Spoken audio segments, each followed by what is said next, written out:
What's going on, streamers? Welcome to M-Stream. Narito na ang Tagalog breakdown ng pelikulang More Views. Ano-ano kaya mga nalagpasan mo habang pinapanood mo ito? At ano nga ba ang connection niya kay Spider-Man at sa buong Marvel Cinematic Universe? Spoiler warning!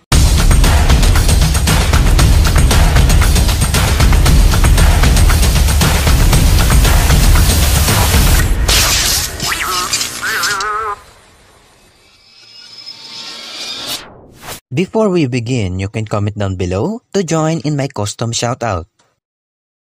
Ang simula ng pelikula ay nagsimula sa isang kulay violet at hugis na parang letrang V na sumasalamin sa disenyo at kulay ni Morbius sa comics. At sa comics, kailanman ay hindi niya alam na may kapangyarihan siyang makagawa ng isa pang vampira dahil isa siyang living vampire. At ito ang nangyari kay Martin Van Croft sa ending scene. Siya ay muling nabuhay. Kaso hindi tulad ni Morbius na isang living vampire, si Martin ang isang undead vampire na nangyari rin sa comics at siya ay isa sa mga naging kalaban ni Morbius. Ang unang eksena sa pelikula ay dinala tayo sa gumat ng Sierra de la Muerte sa Costa Rica at ang salitang Sierra de la Muerte ang ibig sabihin ay the hill of the dead. Sadya nga naman nakamamatay kung ganito karami ang paniki ang sasalubog sa iyo.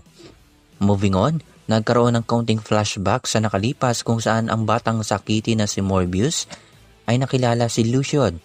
Pero tandaan natin na ang batang ito ay isa palang resurrection ng isa sa mga kalaban niya mula sa comics na si Milo, na isa ring vampira na may hangad patayin si Morbius at siya rin ang pumatay sa nurse na ito. Punta tayo sa kasalukuyan kung saan nagkaroon ng parangal si Michael Morbius ng isang Nobel Prize sa pag-iimbento ng gamot sa isang blood rare disease tulad ng kanyang karamdaman.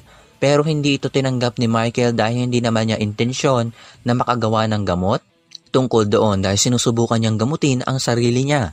Mapapansin natin ang ilang Daily Bugle newspaper laman ng isang balita na tumutukoy kay Rhino mula sa The Amazing Spider-Man. Katabi nito ang balita kay Black Cat na isa sa mga nakakampi ni Spider-Man at naging kalaban. Sinubukan ni Morbius ang kanyang kapangyarihan sa laboratory ng Horizon. Ay isa ito sa mga sikat na gusali mula sa MCU Comics. Hanggang sa inaresto si Morbius. Hinarap niya sila Agents Rod at Rodriguez na may dalang holy water. Kahit na hindi naman siya tinatablan nito. Sa laban tinawag ni Morbius ang kanyang mga paniki at hanggang sa masaksak niya si Milo. Ang ending at post-credit scene ay aking tinalakay sa isa sa mga segment ng aking channel. Kaya panoorin mo na yon. Ano kaya sa tingin nyo masasabi nyo sa pelikulang ito? Comment ka lang dyan sa baba. Huwag kalimutan mag-iwan na like.